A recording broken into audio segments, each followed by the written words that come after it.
You're no daughter of mine. My father's voice crashed through the silent law office, stopping every conversation in the room. He stood so abruptly that his chair scraped across the hardwood floor. Then he pointed straight at me. His hand wasn't shaking with age. It was shaking with hatred. "Don't stand there pretending we're family," he said, his voice low and bitter. "You made your choice 15 years ago. Whatever happens in this room today, it has nothing to do with you." The room fell completely silent. Even the estate lawyer looked up from his notes. I didn't answer. I simply stood there in my U.S. Army dress uniform. I'd spent 12 years earning the trust of complete strangers, but I had never been able to earn 5 seconds of respect from my own father.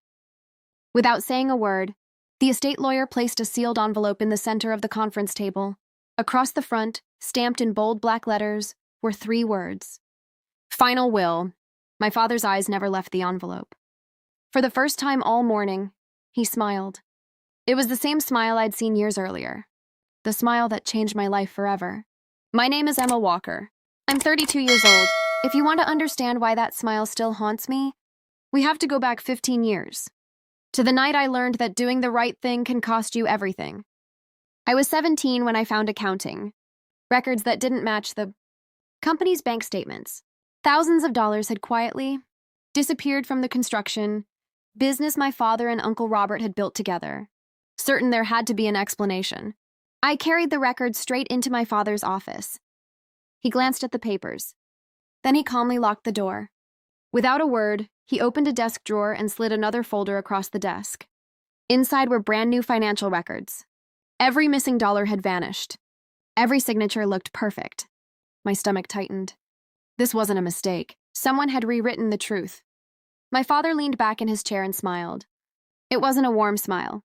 It was the look of a man who expected his own daughter to help bury the evidence. "Take the originals home," he said quietly. "Burn them tonight. And tomorrow none of this ever happened." I pushed the folder back toward him. "I won't." A long silence filled the room. Then my mother's voice came from the doorway. She had heard everything. She looked at the papers only once before turning to me. Not to my father, to me. "For once in your life," she whispered, "stop trying to be right and start being loyal." I looked toward the hallway. My little brother stood frozen at the bottom of the stairs, gripping the wooden railing until his knuckles turned white. Our eyes met. His lip trembled. For one hopeful second, I thought he was going to walk over and stand beside me. Instead, he slowly stepped backward. His bedroom door clicked shut. That tiny sound echoed through the house louder than any scream. An hour later, my backpack landed at my feet. Rain soaked through my clothes as the front door slammed behind me.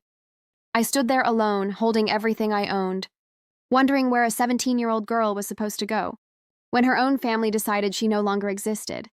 Headlights appeared through the rain. An old black pickup rolled quietly to the curb. Uncle Robert climbed out. He took one look at my face, then at the backpack, and finally at the closed front door. He didn't ask me what happened. He gently took the backpack from my hand and draped his coat over my shoulders. Then he said something so simple that I've never forgotten it. "Come on, kid." He gave me a small smile. "Home isn't always where you're born."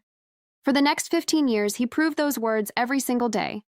Then, one cold October morning, I lost him too. The grief barely gave me time to breathe. 3 days later, after we laid him to rest, my father reached into his jacket, pulled out the estate lawyer's business card, and asked the question he'd been waiting to ask all along. "When can we read Robert's will?" He couldn't wait for the flowers on his brother's grave to wilt. All he could see was the envelope waiting on that conference table. The funeral ended just before sunset. As family and friends stood around Uncle Robert's grave, sharing stories about the man they loved, my father checked his watch. Before the cemetery had even begun to empty, he walked straight to the estate lawyer. "Monday?" he asked. The lawyer nodded. 10 o'clock. Everyone named in the estate must be present. My father slipped the lawyer's card into his pocket and walked away. He never looked back at his brother's grave. On the drive home, my mother finally broke the silence. "Robert always thought he was the smartest man in the room," she said, giving me a cold glance. "We'll see what all that planning was worth." Beside her, my younger brother stared out the window, slowly twisting his wedding ring. When our eyes met, he swallowed hard and looked away. Monday morning arrived. I walked into the Same law office where my father had erased me from his family 15 years earlier. Nothing about the room had changed. The estate lawyer entered carrying a thick red file. After everyone took their seats, he spoke.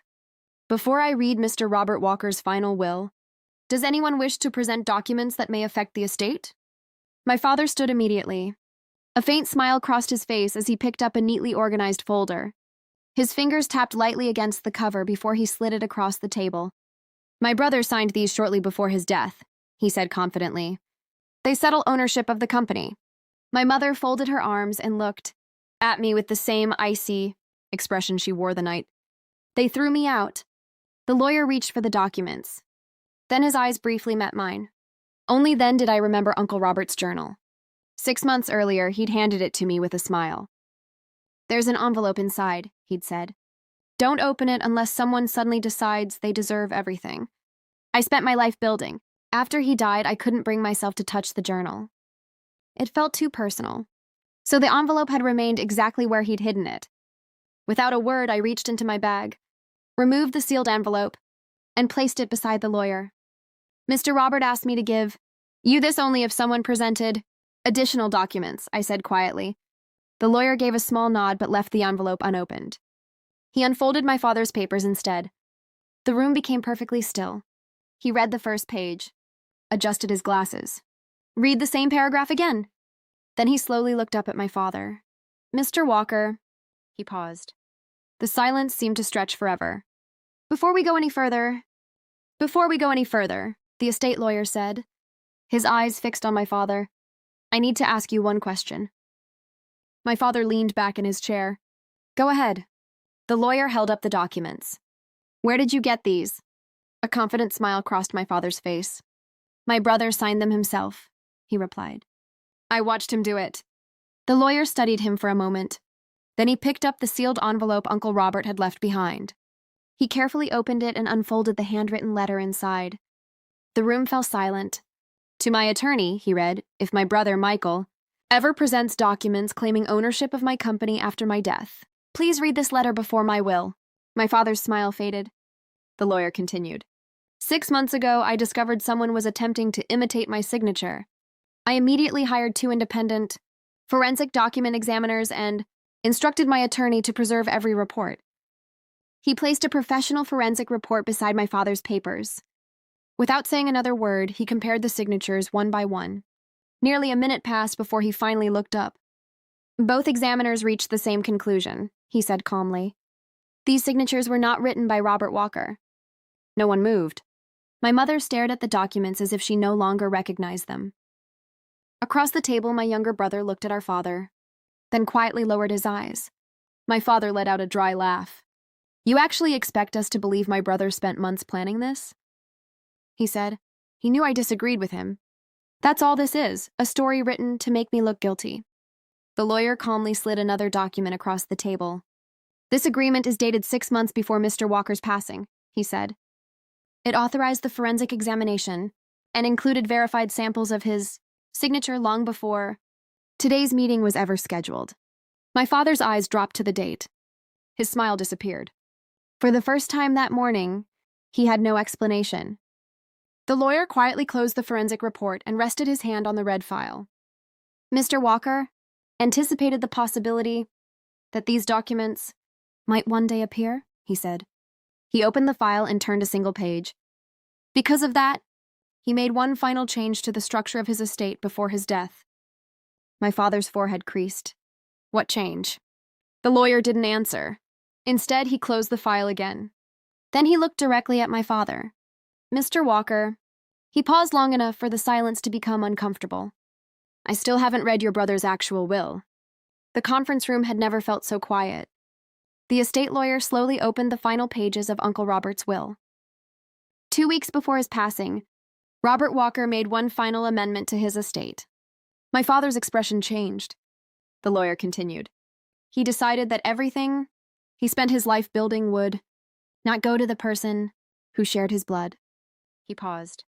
It would go to the person who proved they understood the meaning of loyalty. The room went still.